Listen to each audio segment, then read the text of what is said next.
Hello, ladies and gentlemen. Welcome to episode 627 of the DrunkNerds podcast. I'm your host, as always. I'm Tyler. And joining me, we have the man, the myth, the legend himself, joining us straight from the Pink Pony Club, Sir Colonel Gables. What's up, buddy? Man, I'm doing all right. I'm basically tired after a long work week. I'm more excited about the football season coming up, Mm-hmm. obviously, because we got a couple more weeks and stuff until opening day Mm-hmm. for the NFL. But other than that, though, I'm getting more excited in terms of it becoming the fall season. Lots of game stuff are going to be hitting us. I mean, Black Myth Wukong's coming out on the 20th, and we have like the freaking Zelda that's going to be coming out late September. Yeah. There's a whole bunch of other games that I'm not even mentioning that are going to be coming out fairly soon as well. So yeah, I'm just pretty good and excited. Yeah. But how about yourself, Tyler? Oh, man, you know me, clanging and banging as always. Just another, week of sitting around with a broken foot, not being able to do much of anything. So I did finally get a surgery date. Getting a surgery here in 2 weeks, so that's nice. So Mm, giving the road to recovery finally after 2 months of kind of sitting around waiting for all this to get done. So yeah, but I'm doing okay. Otherwise nothing too crazy with me. Just drinking. Found some Oktoberfest here. It's like Iowa Hawkeye Oktoberfest here. It's a local brewery. huh. Little disappointing here. Gables, like if I was a brewer, I would have the Hocktua Fest. If I was them, I would already had a line of that out. Like like if I'm that girl, I know she's getting a lot of shit because she's like like hey, you're having a moment, capitalize on that as much as you can. Make all the money you can. And if I was that Yep, girl, absolutely. there would be a Hawk Tuah Fest fucking beer out there. And if I was a brewer, I'd be the one out there fucking making sure she got it. Um, Also, I'd probably go bankrupt from being a brewer because Yeah. I end up just drinking probably a lot of the beer, but that's fine. Um, but yeah, anyways, I'm doing all right though. Like I said, clanging and banging as always. Nothing too crazy with me. Um, but Gables, this is a podcast where you and I get together every week, talk about video games, everything we love, hate about them, everything in between. We get together every week, like I said. We are just two guys who do this for fun, so we have full time jobs. Well, I have a full time job. I just broke my foot at it, so I can't do anything there. But we have full time jobs where so we just do this for fun. We don't make money on this. So if you can support us any way you can, we don't have a Patreon, we don't have anything like that. But if you can give us 5-star reviews, download the podcast. We're on every podcast service. We're on Twitter, we're on Facebook, YouTube, we're on all those places. 5-star reviews, leave a comment, share with your friends, hit the thumbs up button, all that. Sharing with your friend probably be the best thing you can do, but anything out there you can do for us, we appreciate it. Hit that subscribe button too. We're getting pretty close there to getting to maybe we can actually make a little bit of ad revenue on the some bitch on YouTube. So yeah, if you Mm. can help us out. And if you're watching us on YouTube, why don't you subscribe to us over on like Apple Podcasts, Spotify, wherever podcasts are on. Subscribe to us there as well. Maybe just download the episode anyways. Help us get those numbers up because maybe if we hit a certain threshold there, we can actually start making a little bit of ad revenue on that side too. So maybe Gables and I can get a coffee from Starbucks Mm. every year on this or something like that. It'd be great. Yeah, that's Um, a dream. yeah, that is the ultimate. Yeah, like if I can get one Trenta iced coffee from Starbucks from this podcast, I will call it. I'll say I'm a successful content creator in video games. The bar is pretty low, people. If you can help us out, we appreciate it. But anyways, Gables, let's get some of the news here for gaming. So kind of a weird spot here. Gamescom is going on next week. Not as many rumors as I typically expected. Obviously, Gamescom is like the third of like the three Jeff Keighley shows. So obviously, I'm not expecting like it's. I think a lot of this is gonna be a lot of updates of things. I think we're gonna get a lot more dates. Typically, that's the case. Is we Mm. get dates and updates on things we already know about. Maybe like some cool like indie games. He already did say Jeff Keighley did say today there will be no Silk Song, so do not expect it. Um, Gables, I'm thinking for the second year in a row, I drafted that with my first pick in our fans critic draft, and I'm not gonna get it. I'm not gonna get it. It's just second year in a row. So uh, I'm fucking pissed. That's 3 years in a row, basically, that either one of us have bet on this game for critic and Yeah, nothing, yeah. nada. It was your second pick the 2 years ago, and it's been my second Mm. pick the last 2 years. So not great. But yeah, so that's happening. So next week's podcast will be breaking all that down. But I really thought this would be like a week of just a ton of rumors, but not really. So but we did a couple more little tidbits here on some things here. One just I'm so sick of is I feel like we've been talking about this thing for like 4 fucking years now, Gables, and it's never it's I don't think it's real at this point. I think we're at this point we're gonna see beyond Good and Evil 2 before we see the fucking Switch 2 at this point. Um, and I'm pretty sure one of those doesn't even exist. Which one of those? I don't know, but I'm pretty sure one of them doesn't. Anyways, it's been a little update here, like not in concrete necessarily, but some GameIndustry.biz and a couple people, other people kind of corroborated the story that basically from the development side, developers that are working on not the third-party developers are kind of hearing but not expecting that we'll be getting the Switch 2 in the first quarter of next year. Like we were all thinking, oh, it's gonna come out just like the Switch 1 did, come out in March, like right before the end of the fiscal year. Great time. Sounds like it might be April or May, if not later. So not too much more information to go on that one, but it's one of those things where like the first report came out, kind of like we've gotten multiple times before about this thing, where like it's crazy to think this time last year, or about we thought like last year was the last Christmas of the Switch, and now Gables, we might have two more fucking Christmases to go. Well, the next year's Christmas will be where we finally get the fucking goddamn son of a bitch, fucking stupid son of a bitch Switch 2.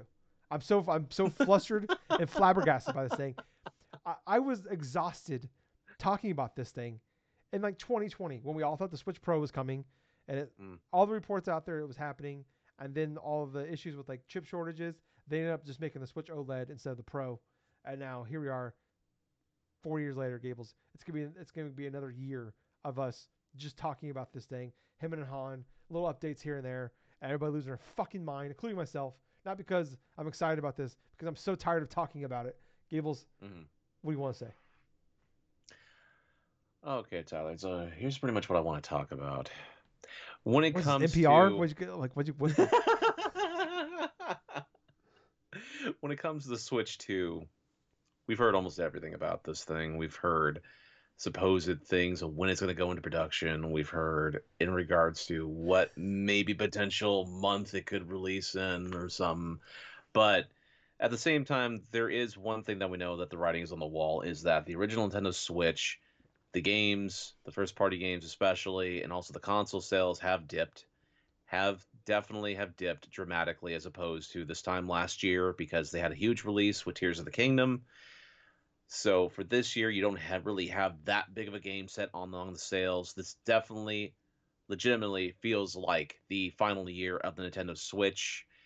But at the same point, it doesn't surprise me that we will not really see a release like the early half of 2025. I mean, if it's like in a quarter two, like what people are trying to predict that it is, I wouldn't be surprised if it's a June release.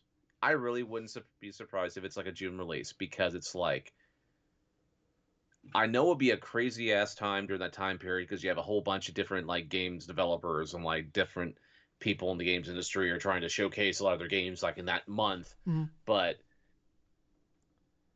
for that month, it would also be an interesting point in terms of introduction of, okay, these are the initial games that are going to be coming down the horizon within the next year or something like that. Nintendo Switch, not no, the Nintendo Switch, but like the sequel, obviously, Switch 2 yeah. or whatever the hell they want to deal with.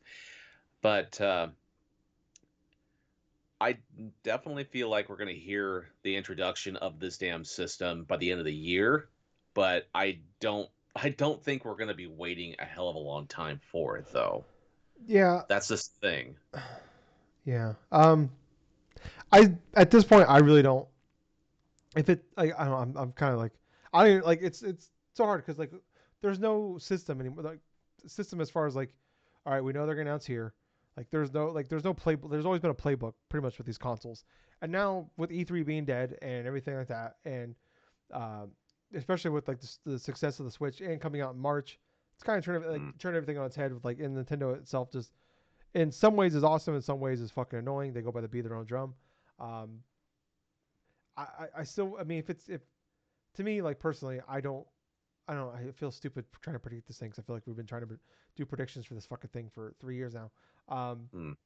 but like, if this thing isn't coming out in March, like I don't know why they would like announce like officially reveal anything before this holiday because I feel like I think this holiday like I think they're just gonna focus on the game. It's crazy to think we were just celebrating the last direct like 6 weeks ago, 2 months ago, Hmm. whatever it was, and like the the week of the direct is the week I broke my foot actually. So it's been like 2 months. That's a crazy thing.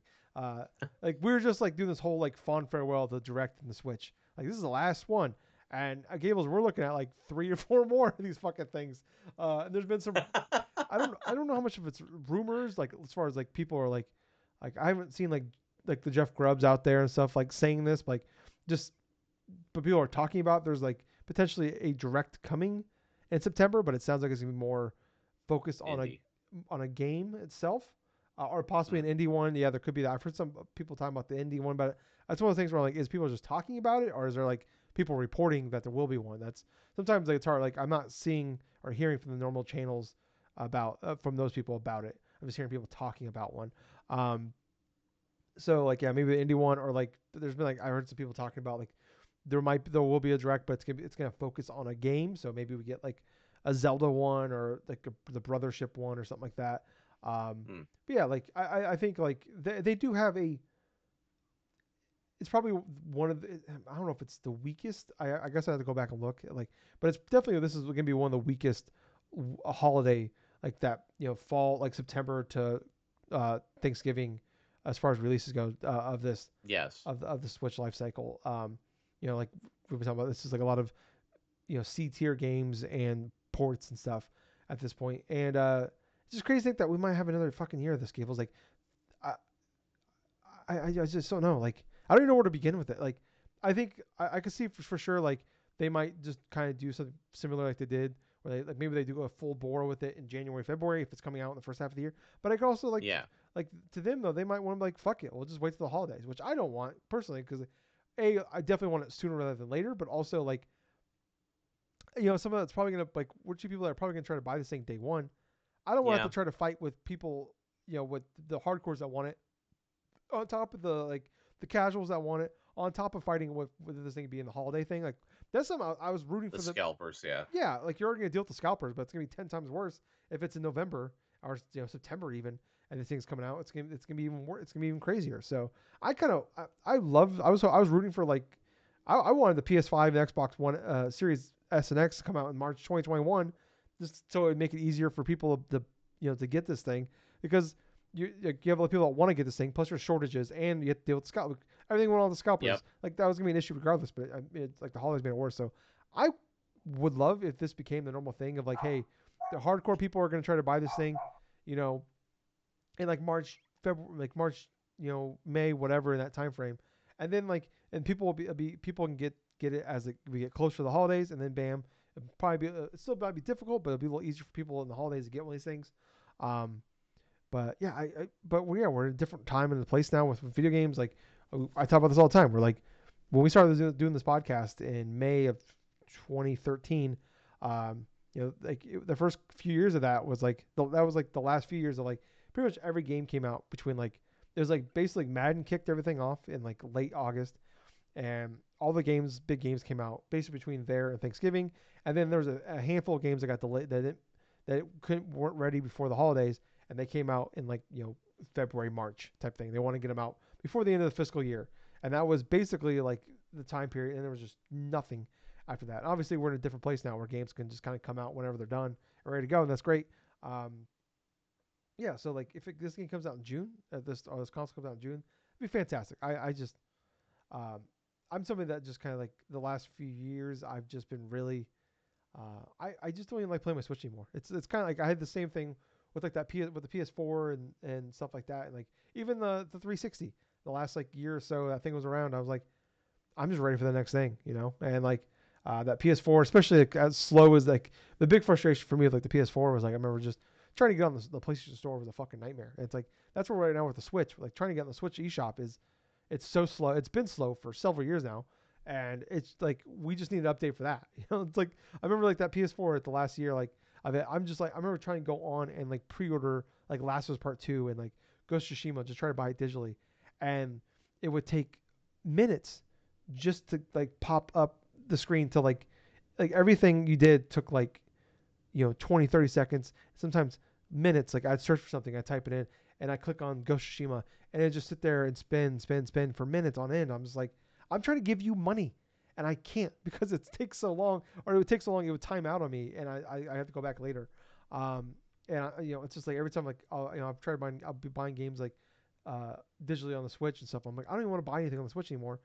Like there's like indie games that are Switch exclusive that I want to play, but I'm like, or like they're on PC but they're also on Switch, and I'm just like, I don't even want to fucking go on the eShop. It's just such like I know yeah it's gonna probably take me a few minutes, but it's such a frustrating experience that I don't want to deal with it. And that to me like at this point, I just want that. Like I just want to be able to go on the fucking eShop and just buy a game and not have to deal with like also the 6,000 games on there and it's so fucking cluttered. It's the same thing we dealt with like with the end of the last life cycle with the PS4 and Xbox One and shit. And it's still a problem when there's like no I don't know it's a weird like it's an issue of like there's a million goddamn games coming out and trying to find the diamonds in the rough or just trying to find like these like non like hey this 5 minute platinum or these like shit $3 games where it's like I like where are the quality indie games at least at the very like make it easier for me to find these things. That definitely have gotten there with PS5 and Xbox Series X have gotten better, but yeah, I don't know. I just obviously like if things aren't ready, take your time. It's great that like we've talked about this, that like Nintendo is definitely trying to like they're trying to like make so many that there's gonna be so many out there that like they don't have to deal. We won't have to deal with scalpers, in the early part of the Switch 2 coming out. And we talk about that. Like I hope it works out. I have zero faith because I don't think there's an end to what the scalpers will buy up and do, unless there's just like 20 million at launch. I don't know, what they can do to actually compete with that. But yeah, like it's definitely yeah, I don't know. Like I'm just kind of ready for this thing to come out. I'm just kind of ready to see it. Kind of ready to, like it's just definitely one of those things where it's like I I've been so done with this whole thing, and I know I just rambled on Yeah. for multiple minutes about this, but it's just more like I'm just like it's just such an exhausting conversation. I feel like over and over Right. again, like it's just everything. Everybody, it's like every time Twitter fucking melts down about it, like video game Twitter, Nintendo Twitter melts the fuck down about it. Um, and it's like it becomes like an ongoing discussion with every podcast out there. And it's like, yeah, it's big news. We have to talk about it. You got to talk about it.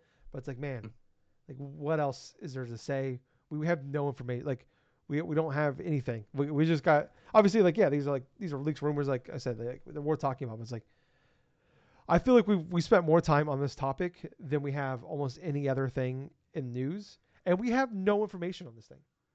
Like we've been doing this for over 11 years, Gibbles, and I can't think of a single thing that we've talked about more than the Switch successor, the Switch Pro, than that. And like we have nothing, Yeah. we have no information on it. We just have like and we have like the people obviously we're hearing from for this are pretty good like reliable sources here. So I believe Oh, they're they're true. normally reliable sources, yes. Yeah, so I believe they're true, but it's like we don't even know what this thing looks like. We don't even have an idea what this thing like. We have a pretty good idea what we think it will be, but it's Nintendo.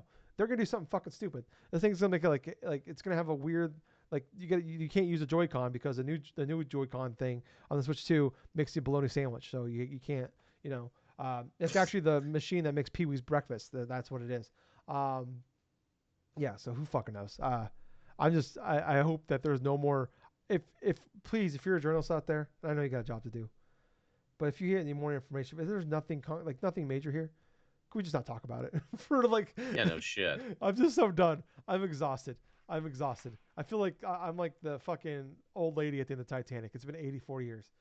That's me, and I'm just gonna throw my Switch overboard. Um, Until the next day or something when you see like a leaked image of I it. I've already said after the Switch and all the fucking bullshit we had to deal there. I'm not talking like unless it's somebody like unless it's like a Jeff Grubb or a Jason Schreier or somebody out there like, hey, this is it. I ain't fucking believing them. I don't want to see fucking patents. I don't want to hear. I don't want to see the goddamn. Especially now with 3D printers are the way they are now. I don't give a shit. I don't want to see nothing. I don't want to hear nothing.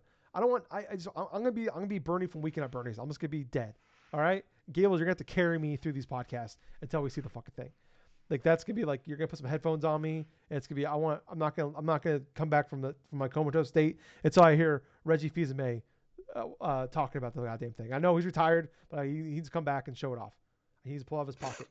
Uh, Anyways, I'm rambling now. Let's move on, Gables. Let's move on to some of the best fucking news ever Mm. in the history of mankind. God damn it, Gables, it's back. Hi-Fi Rush is back, baby. Yes. Let's fucking go. I'm so excited. After Microsoft ruined my birthday by closing one of my favorite game studios, in Tango Gameworks, Krafton, who is I don't, does Krafton own PUBG or does Krafton work for? I don't know. I I think I'm not entirely too yeah, sure, but I do know that they're. I think they have some sort of ownership or something of yeah, PUBG. it's one or the other. I'm not 100% sure. But they are buying up the IP of Hi-Fi Rush and also Tango GameWorks. Um, they're offering. Obviously, they shut it down May 7th. The studio and laid everybody off. There's about around 100 people. So far, they said around half or more are coming back, including the director, John Johannes. Johannes, I'm not sure how you pronounce it, Mm. but he's coming back as well. So they're getting a good chunk of the staff back. Obviously, you knew you're not going to get them all back. It's been over 3 months now, so I'm sure a lot have already moved on to other opportunities out there. So, but hey, like it's awesome that we get a good chunk of these people back.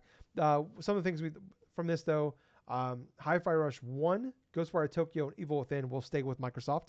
But basically, they said they are bringing Tango back just exclusively exclusively right now to continue working on Hi-Fi Rush. So, which is great. Hi-Fi Rush was my game of the year last year. I adore that game. I've I've raved about that game for over a year now. So seeing that news was definitely just like a gigantic pick me up that I really needed at that point. I think it was Sunday night when this all came out. So yeah, it was pretty fucking awesome. So I'm really really happy about this. So what about you, Gibbles? Well, absolutely, I'm excited about this. I mean, for God's sakes, we're talking about a studio that we thought was dead, and all of a sudden now is resurrected back, like not even like a few months later. I mean, that's really unheard of for any game studio in this time of age, and it's really interesting that they will continue on working on Hi-Fi Rush stuff, and that Microsoft predominantly will just own the other content that they've made, like Ghostwire Tokyo and the original Hi-Fi Rush and like Evil Within, Yeah, the stuff like that. But it's definitely a good thing that we have clarity upon the studio itself, because from what it sounds like is like they really are fairly passionate about their creation in terms of Hi-Fi Rush. But I'm kind of curious to see like a sequel to how, just a sequel of this game in general, because this definitely had potential to be like a good game yeah, franchise if it was done correctly, which even when Microsoft announced it, it was stealth dropped the same day it was announced. So it was probably one of the most boneheaded decisions they could have made in terms of this game. But yeah, I'm just highly excited. Tango Gameworks is back in some form, and I'm looking forward to seeing what they do next with the Hi-Fi Rush series. yeah. I don't know if I'm kind of okay with the shadow drop thing because I feel like with Xbox nowadays everything like some is deserved, but I feel like everything that happens with them is picked apart. So I feel like that game would have been like normally they announced 6 months out, it would have been picked apart, picked to death. That Right. part of it too was just coming out of nowhere and just how awesome that thing was, just coming out of the blue. So I think that was definitely helped win it over. And like the thing was announced in like October, came out in February. Man, it would have been a really stupid fucking thing. I think so. Would have definitely kind of hurt some of the shine of that game. So, I don't know. Like, yeah. Anyways, but yeah, I'm incredibly happy for this. I do does Krafton the best place for Hi-Fi Rush to go to and Tango Game Work and all those people to go to? I don't know, but it's hey, we had nothing. This was a dead franchise. The people that like, and even if it was a dead franchise, people that made this game great were gone, going somewhere else. So like the fact that like, Right. hey, like there's a chance, and that's all I need is like, hey, there's a chance that we're gonna get another one of these things, and it's gonna be possibly better, even if it's just as good.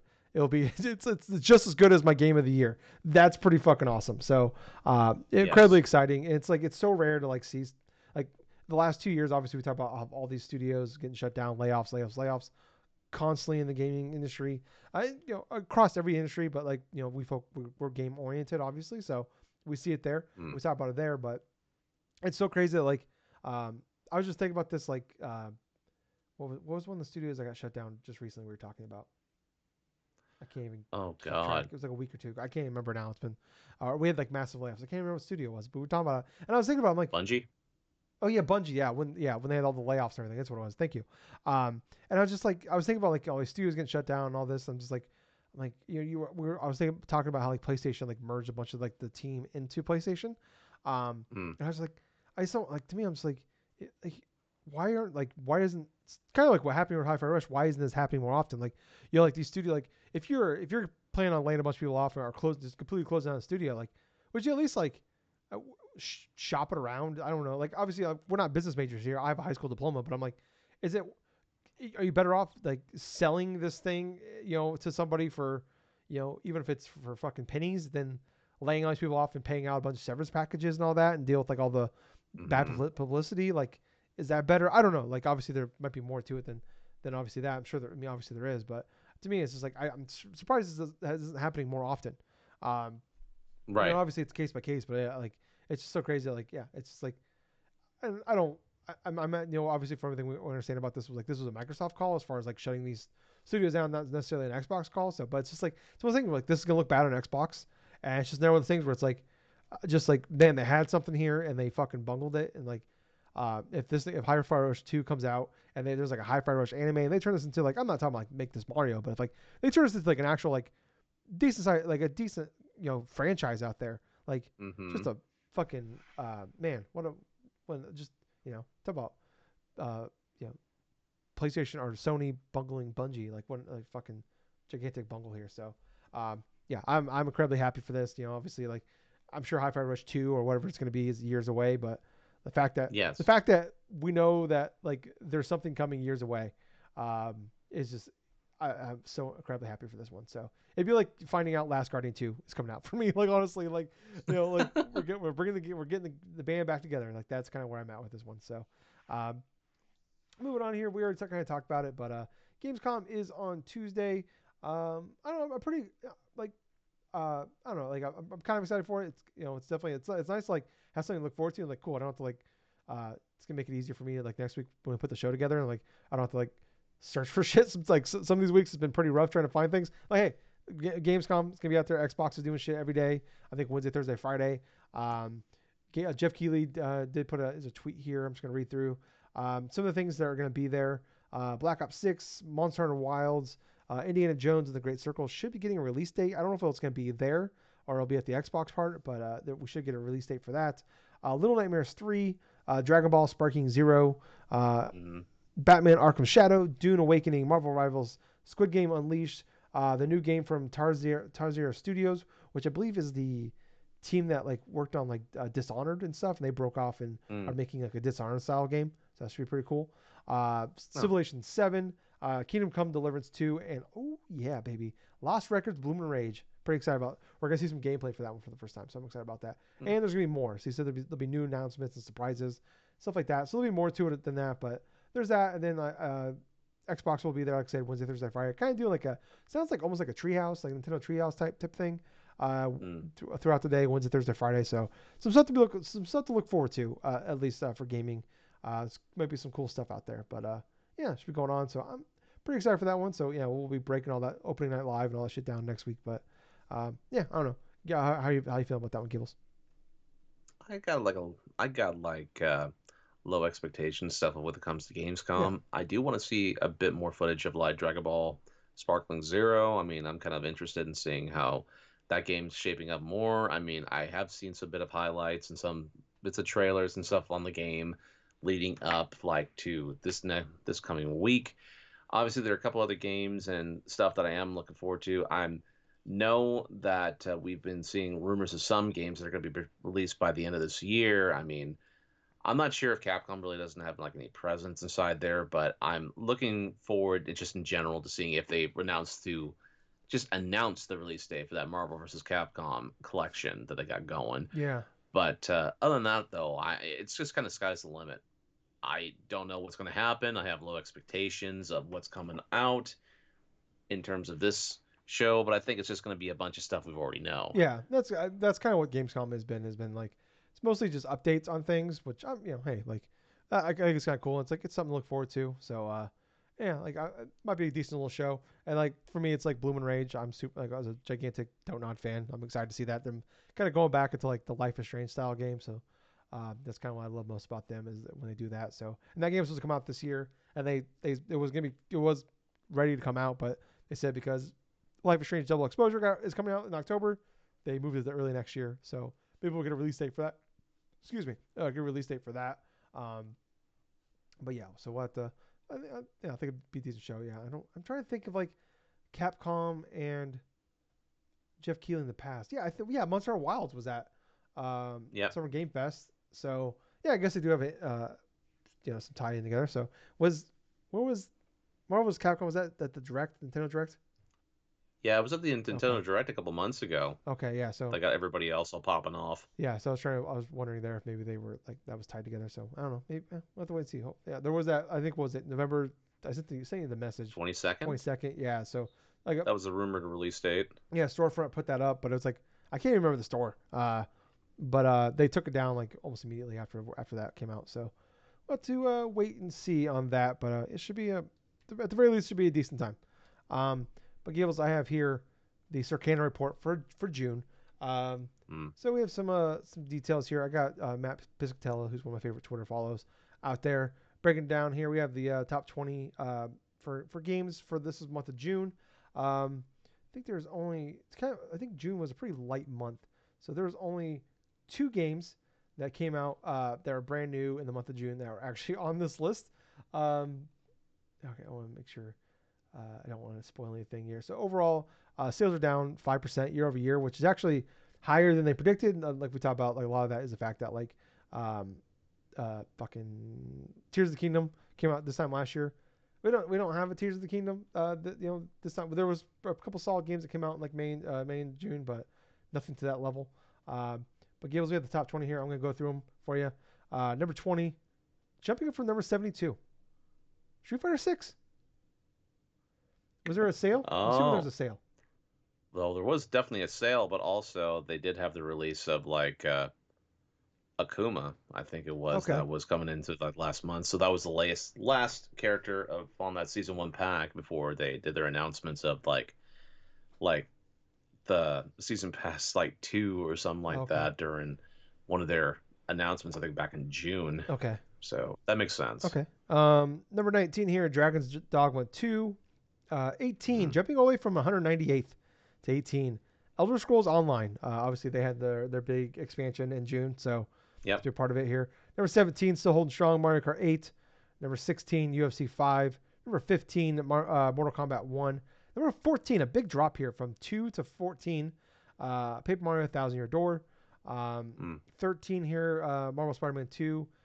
12 was number 1 the previous month, but now it's 12. Ghost of Tsushima that had the PC port back Yes. in May, so that's why that fell off. Helldivers 2 is at 11. Sea of Thieves still there at 10. Number 9 here, FC 24, EA Sports FC 24. Number 8, one of the 2 brand new games for the month of June, Luigi Mansion 2. Hmm. Number 7 here, it'll be the show 24. Number 6, as always, Minecraft. Number 5, Hogwarts Legacy. Number 4, Shin Megami Tensei 5 Vengeance. So Jeez. Wow. Well, that's because it released all the other different consoles and also on PC as well. And not to mention that they did do the upgraded thing for Switch. So have all the different platforms for that release, and that's huge. That's huge for that yeah, series to debut that high in the Circana. yeah. Uh, number 3, maybe the oddest one ever, Gables. I can give you a million guesses and you would never guess it. Uh, Oh God. I'll tell you what. I'm gonna give you the franchise. I want you to try to Okay. guess which one it is. Kingdom Hearts. Oh, it's Kingdom Yeah, it's a Hearts. Kingdom Hearts game. It's not. Oh my God. Yeah. Oh, it's probably like Kingdom Hearts. Like it's probably a bundle thing. 1, 2, and 3. No, no, just one. Probably like the first 2 or some on Steam or some shit. Probably. Oh, God damn it! You might have got it actually. I want to make sure. Uh, yeah, it's actually exactly what it is. So it is a. Oh shit. So it is Kingdom Hearts Intergram Masterpiece. I wasn't actually sure I thought this was the music game that came out. So Gables, No. the reason why this is went from 399th to third is because this game, this collection here, it is a uh, all in. I think it's is it Kingdom Hearts 3 and plus Remind is what it is here. Okay, so this was exclusively on Switch Cloud.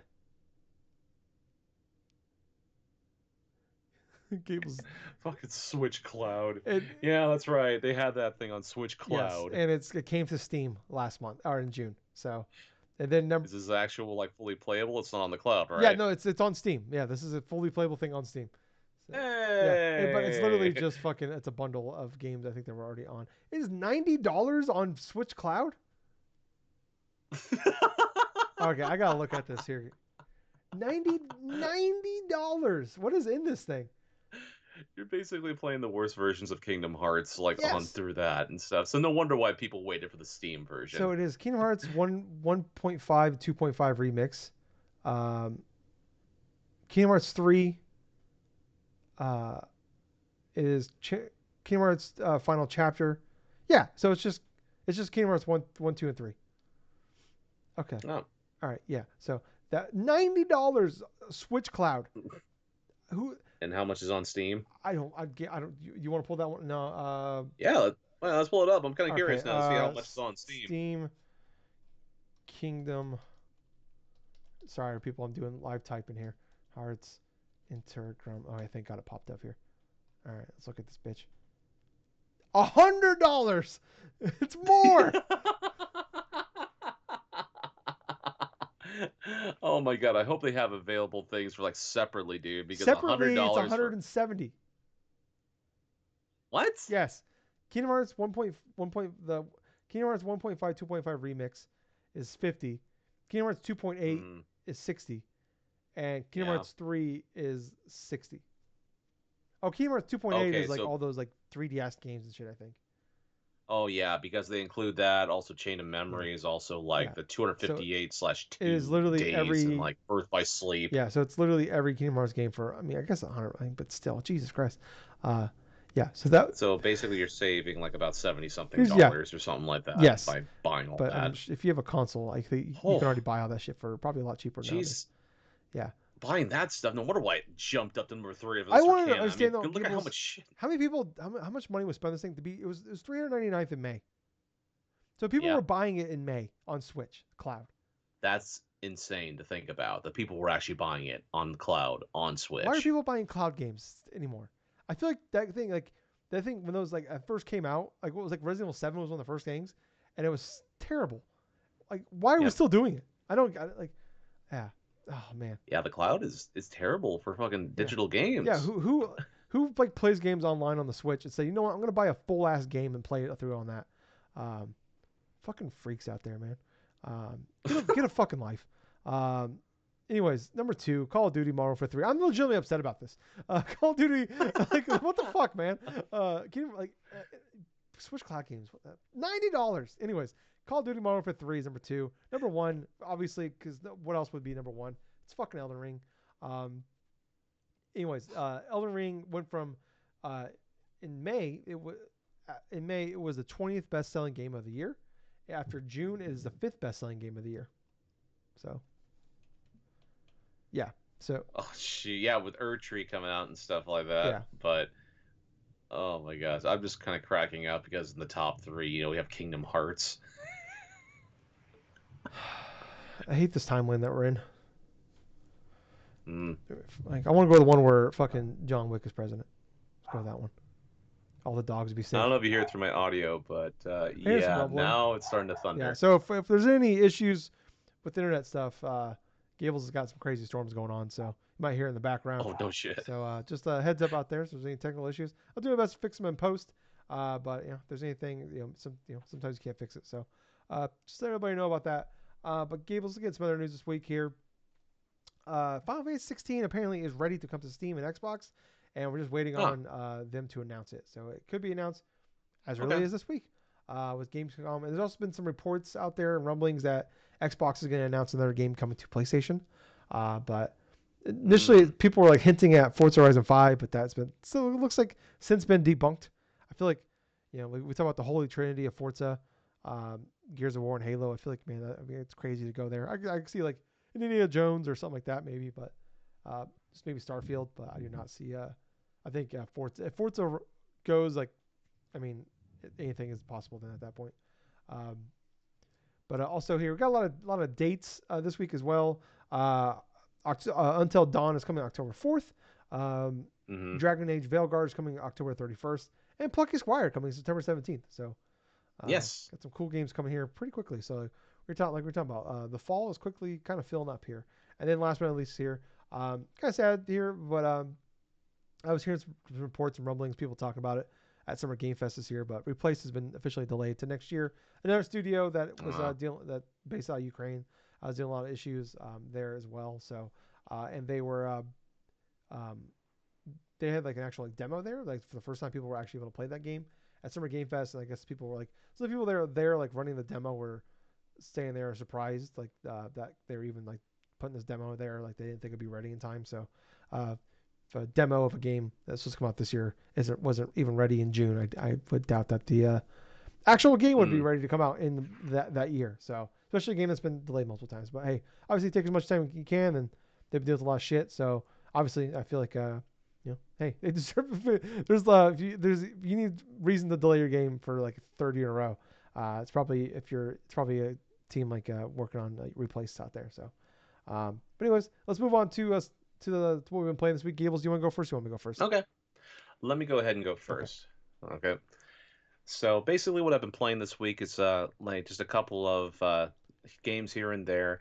The predominant thing I did play was the World Championship stuff for Nintendo Switch. Basically, I've been just I've just been, just using a term that you just said. I'm just kind of poop socking some of these freaking like these mini games and stuff because it's like a lot of these mini games that we have for like each individual game that they list on this set and stuff. They're basically kind of just like kind of what you expect if you've played these games back in the day. It's like, okay, well, you got to go ahead and pop the question block or something, collect the mushroom, or you have to go forth and defeat a certain number of enemies in time, or anything like that. So as of this moment, I've actually gotten plenty of like A grades and stuff like that on a lot of the different games. I've mostly played through the original Mario Brothers and also Legend of Zelda. I did play through plenty of like Mario 2 stuff as well. It's just what I kind of find interesting upon like Legend of Zelda and stuff. It's like there's certain aspects of the game that they'll want you to go through, and then when it comes to the Master Quest, like type of style of these missions, they want you to do like entire sections of certain games. Like for example, for Kirby's Adventure, one of the other ones I played a lot of, and stuff. They want you to get through stage like 1-1 or something as quickly as possible, or something like that. Or even with Legend of Zelda, they want you to try to defeat the Dongo boss, which basically just requires you to just just somehow get in front of his sprite and stuff, drop a bomb just exactly right as he's walking into it and stuff, and try to eat a bunch of the bombs and just try to kill the dongo and stuff. I mean, it's relatively like simple stuff. It's not like you're having to glitch through a certain portion of a map or do this or do that. I mean, it's more of like an introductory into doing a lot of these speed run tactics, quintessentially.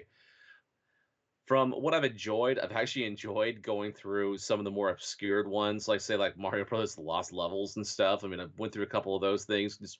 There's one stage I think in Mario Brothers where you had to run through the initial stage where all these freaking cheaps are flying everywhere, and you have to cross a lot of these bridges and try to time them just right just to get to the end and try to get like an A or an S rank on that stuff, which I managed to get an A rank on that one, but it took me quite a few tries because the timing of not being hit by the cheaps and not being killed and having the thing rewind automatically and stuff to the last instance before you got killed and stuff like that. I mean, that was definitely a tough challenge with that. Um, let's see. For some of the other mini games, I've tried a little bit of balloon fight because I did play a lot of balloon fight stuff. And it's kind of like what you'd expect, like, oh, okay, collect a balloon or something like that.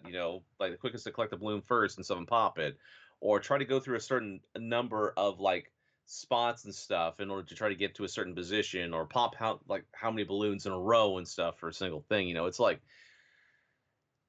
I understand what they're getting at for some of the stuff, but some of them just kind of feel just weird and some kind of out of place for some of these little mini games. Like, okay, this is way too simple, or this is way too like just specific where you wouldn't have to like say you wouldn't have to do a lot of these different moves or something if you're doing an actual speed run.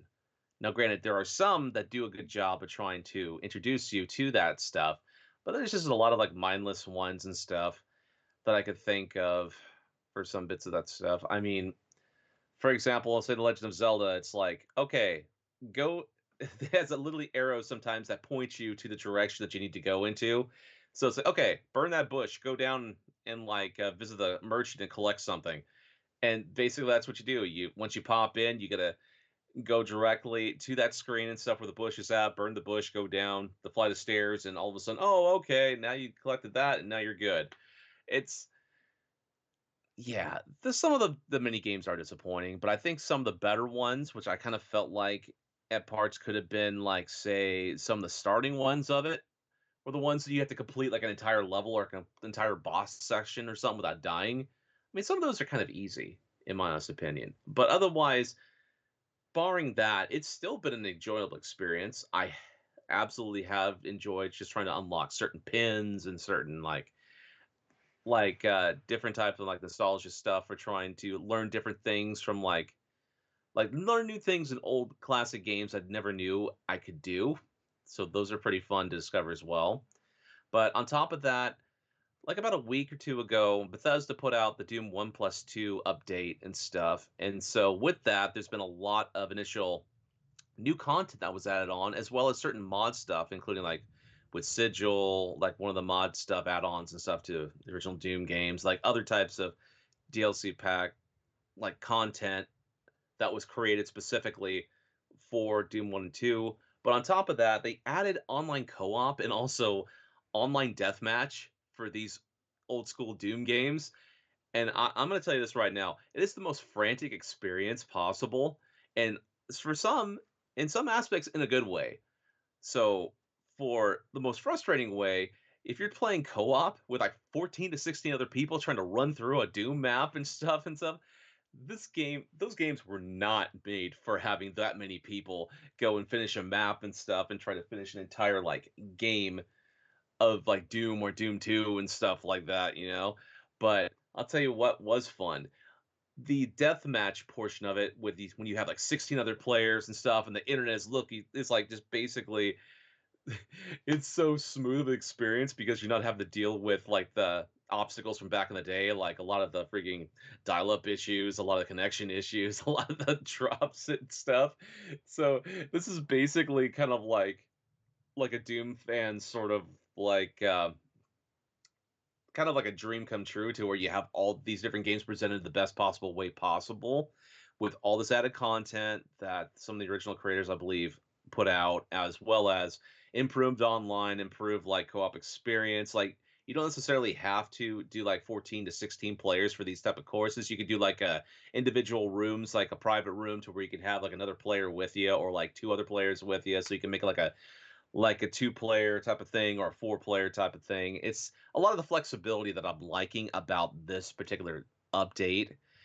But let me tell you, it was so fun just playing bit of online stuff with like 14 other people with another community and stuff that I do hang out with time and time again from like in this one Twitch streamer by the name of Emmy Divergent and stuff, which if you don't know who she is and stuff, she's someone that's neurodivergent and stuff. That she plays retro games and stuff. She does all this different type of content stuff. She's very big advocate for like mental health stuff. Definitely check her out at Emmy Divergent and stuff on Twitch or on YouTube or basically whatever type of platforms and stuff. But her community is pretty cool. I had a chance to hang out with her plus some bit of the other people from her community and stuff and play a bit of Doom 1 plus 2 and stuff for one of their gamer night stuff.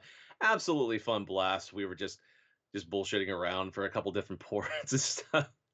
But it was just one of those experiences and stuff that this is best experience kind of like a party game sort of as like you're doing like a bunch like it like how you would experience like say LAN parties back in the day when you're playing all these online like multiplayer stuff. It definitely just felt like that, only it's like everybody clustered inside of like just online space over Discord.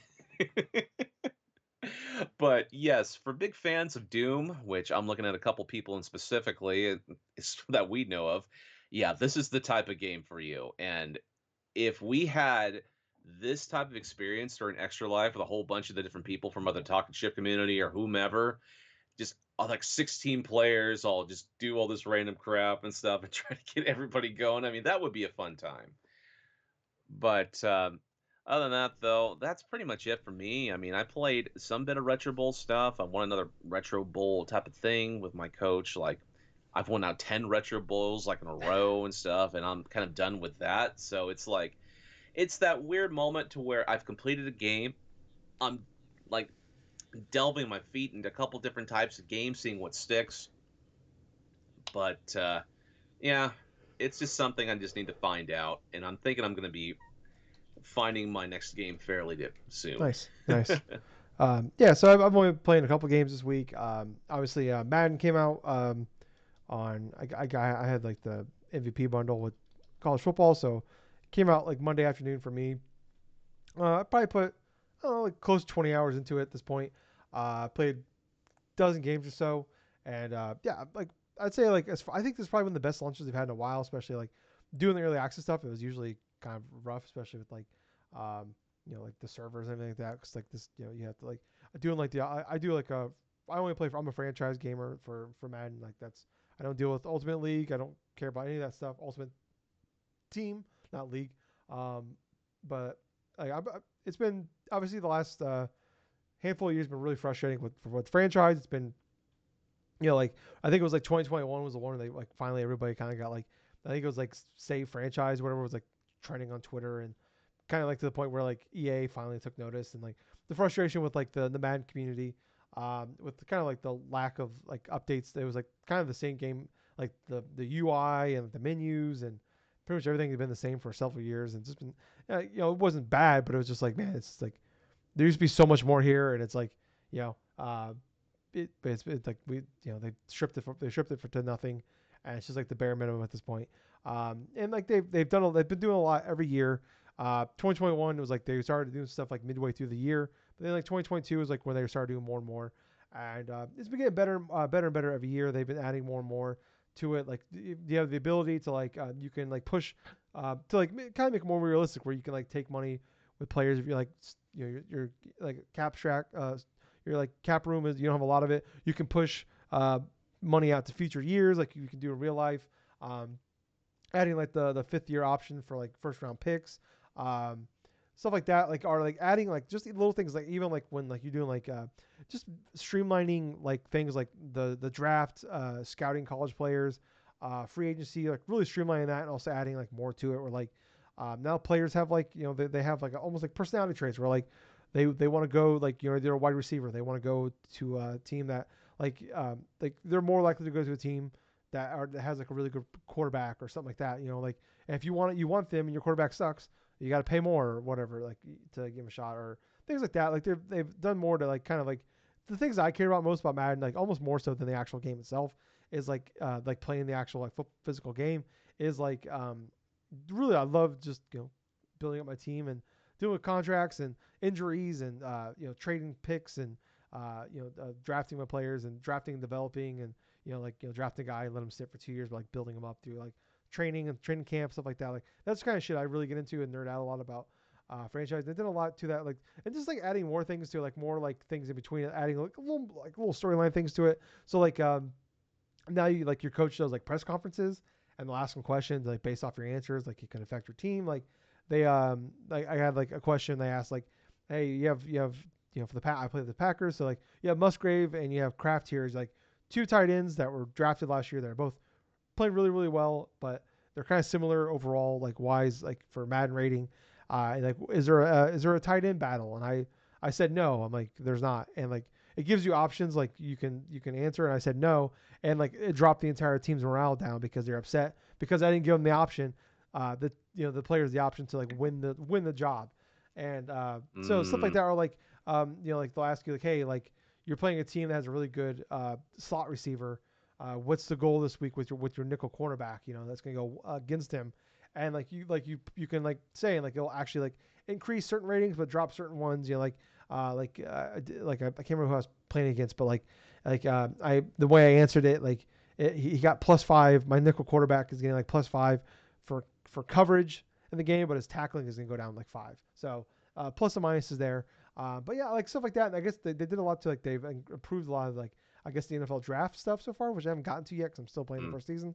But they actually made it more like almost as close as like they're gonna get probably with like the actual like television where you actually like, you draft the person and you actually like see the person go across the stage and like they get to hold the jersey and stuff like that. Like cool things like that. As far as like in game goes, I really like it so far. They had like I think it's called Boom Tech, which is kind of like an updated like on the hit stick where like now like Mm-hmm. it like there's like you can kind of feel the momentum and the gravity of like when you hit the player like they'll actually fall that direction. That like when you hit them from the side they're gonna fall to the side. Like there's not like they've gotten better and better over the year. It's kind of like more improving upon the things they've been adding and stuff. But like when you hit them, there was only so they were adding more and more like animations as far as like the way they fall. Like it's a little more, it feels a little more realistic. Or like if you hit them with the hit stick, you can there's actually almost like a kind of like almost like a rhythm to it. Like you're playing Guitar Hero, you gotta if you hit it just right, kind of like way you get like certain like if you hit it a little too early, you get okay, great, whatever. So like if you like you hit stick a little bit like too early, like you might get like it might be red. You know what I mean? You hit way too early, and it's not gonna have the full force to it. He might just bounce off the running back or whatever might just bounce off, keep going. Um, and if it's green, maybe like it's gonna hit harder and like more likely to create fumbles, stuff like that. So it's more like getting down the timing and also like when you hit them, you actually feels like you're hitting them and it looks like you're hitting them and like they're falling the Mm-hmm. appropriate way and everybody's like just the way everything looks more realistic. The way like I feel like they've been doing a better and better job. Like I think last year was like they did like made a big focus on like changing the way like downfield blocking has gone. So it's like for a lot of years like it's been very frustrating as far as like you throw like a screen pass, like to the running back, and he catches it behind the line of scrimmage, and then like it just kind of pulls all the linemen over, and basically you have like 3 or 4 linemen in front of you, and like for years it was kind of broken. Like they would just kind of run off, they would just kind of run straight, and if there was nobody Yep. directly in front of them, they just keep moving. Like not always, but that's kind of what it felt like.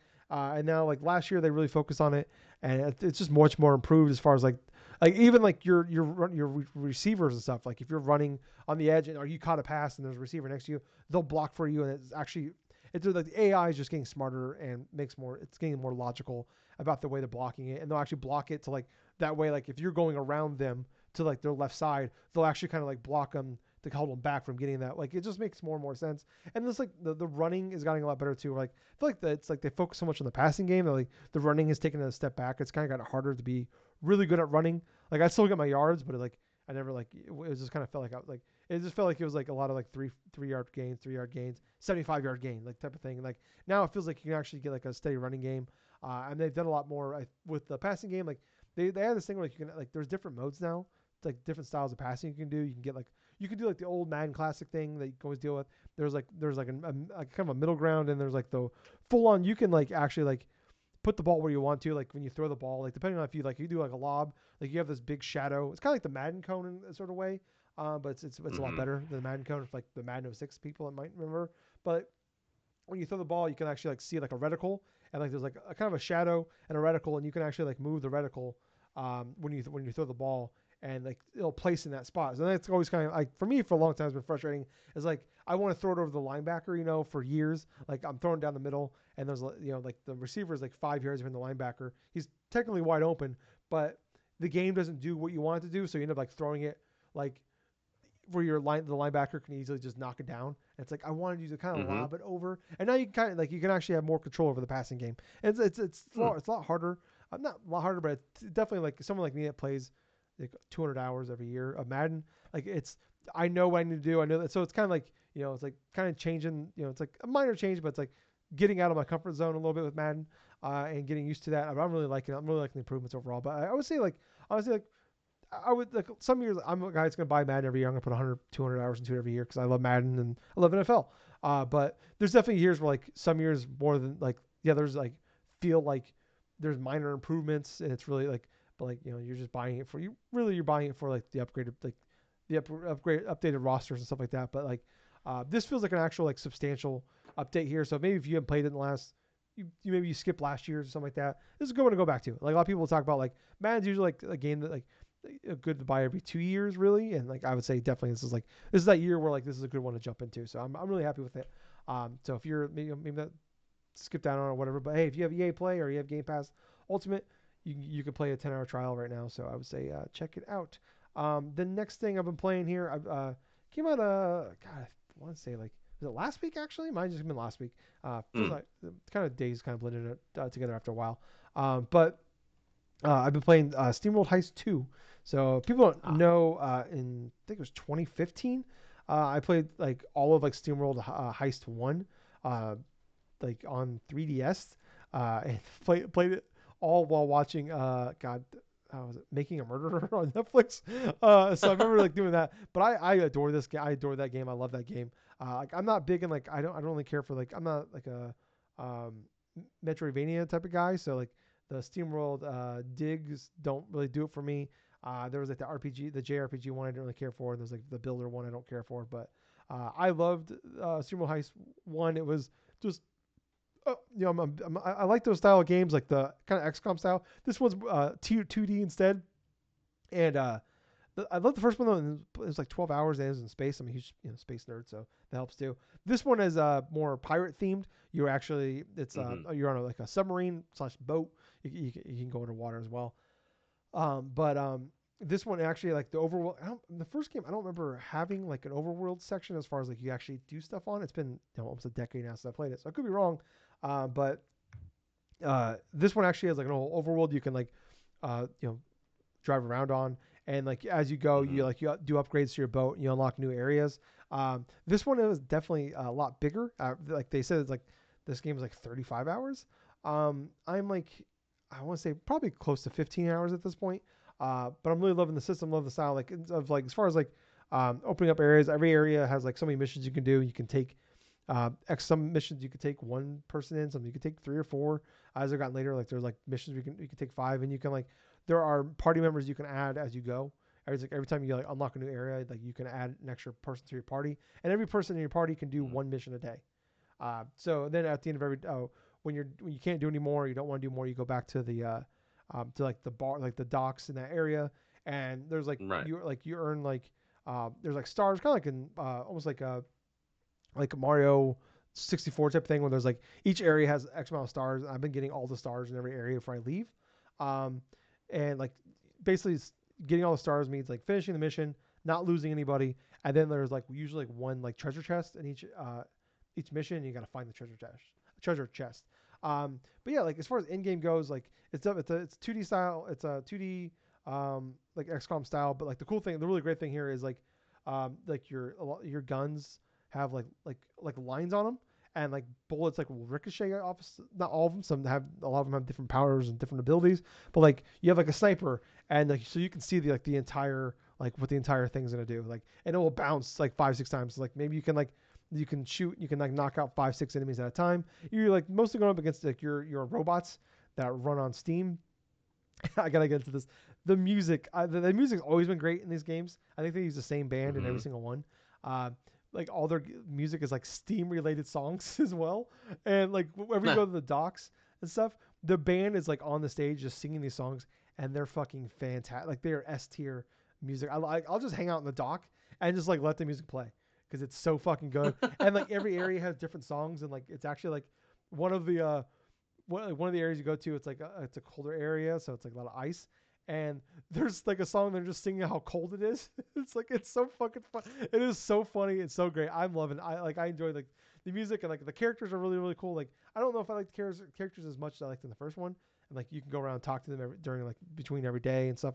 Those different things say, and they'll add more stuff to it. But like not like I'm not like falling in love with them as much as I did with the first ones. But there's definitely a lot more characters as well, a lot more to it. Obviously, it's a much longer game, but yeah, like as far as like the missions go, it's stuff like I said, it's like you can hide behind things and they add things as they go. Like there's like certain missions like I'm in an ice area, so like if I stand on like certain areas, there's ice on the floor. If I stand there for 2 turns, like if I stand on ice for 2 turns in a row, like then I'll turn into ice for like 2 turns, something like that, and or something could break the ice, but it damages me. Um, yeah, like Gabe just walked away, so I kind of ramble on a little bit more. I was getting ready to wrap it up, but anyways, yeah, like I just having a really great time with this one. I'm a little worried though it might go on a little too long.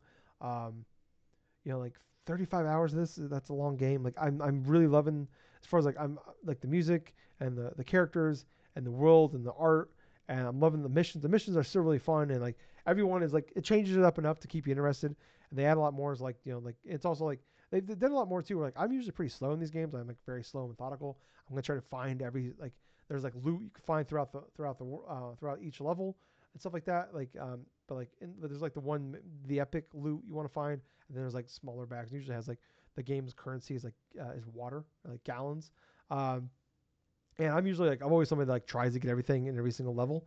And like now it's like, but they've done things like in this one like certain missions like alarm goes off, so like every turn like more enemies will like pop up on the map. So then it's like it's not just like all right, I'm gonna eliminate all the enemies slowly and methodically, and I'm gonna get all the loot, and then I'm gonna leave and do the mission. Like now it's like you got like some of them get like the areas are huge, and you can get very easily split up, or and like kind of picked apart, and divide and conquered, and very quickly. So it's like sometimes it's like I you gotta kind of make a decision here. It's like, is it worth going and trying to get a couple extra bags of like loot, or is it like do I just need to get the hell out of here and just like just take what I can and go? Because like I said, I'm trying to get all the stars in every single area before I move on. And if you lose a person, then you lose you don't get all the stars. So I'm definitely trying to. It's a tough balance. It's making me every mission is doing a great job of like I'm not just sticking with what I know. I like there are a lot of every mission's like definitely like making me play differently and do different things. And like also there's like I don't remember I should went back and played the first one, but they have a job system in this one as well. So like and every character can use every job system. Like so there's like some like there's one of the jobs is like you basically have a melee weapon. So you got that one you gotta get up close personal. So you have like a tank guy, but also you can change your sniper into into like the melee person. But but the cool thing is like the things like the like upgrades the skill stuff you get in the skill trees, and the other ones you can carry over, and you can have those with you when you go. So like everything I unlocked with like my sniper class, those things I unlocked with my sniper class will carry over to like when if I switch my sniper over to a melee person. So they still get all those upgrades and everything like that. So there's like certain abilities stuff like that that are great that carry over. And like one of them is like there's like the rocket launcher class. Like you get to like level 2 with that one.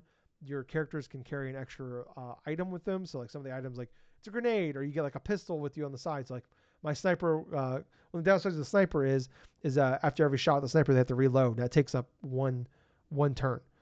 Every character is allowed to do 2 things in each turn, or you can shoot and your turn's done. But whatever. Anyways, so like you can carry extra items. You can carry health extra health, grenades, things like that, like extra things that like add HP, whatever, stuff like that. So like there's that like one of the things I'm doing now is like trying to get to level 2 with all my characters, with the boom one, so they can carry the third item instead of just the 2. But like I said, like but also like it's kind of great too because they can also like kind of like there's only I think there's only 6 classes around, so adds more too because I think there's only like level 5 is the job cap for each one. So and it's cool too is like if you max out, if I go into a mission, my my character's already maxed out like the pistol class, but like I need a pistol character for that one. I'm gonna take him with me. That XP will carry over. Like it'll just kind of keep building. So the next time I do a mission and I switch job classes over, all that XP will go to the next one. So like I had a bunch carried over to this one guy. He already maxed out. I switched him over to a class later on, and I think it was like the sniper one. And he did all the XP I got from that mission. Plus I had carried over, got him all the way to like level 3. So a lot of cool. Like like I said, it just does enough to like. I'm worried that like like I said, I'm like 15 hours in. If I have another 20 hours left, I don't know. Like I don't know how much more there is they can do to kind of keep things interesting for me. At a certain point, but like because I'm like this game, it's $30 by the way, and I'd be happy if this was the game here. I put 15 hours and I was done. Totally worth $30. Don't need this game to be 35 hours necessarily, but like I'm hoping I'm really still gonna be happy with this. And they do enough to keep it interesting. Like I said, I'm still intrigued. I'm still trying to do all the stars stuff like that. But usually when games kind of get long in the tooth for me, I'll start just like, all right, I'm just gonna do the bare least minimum and just get to the end.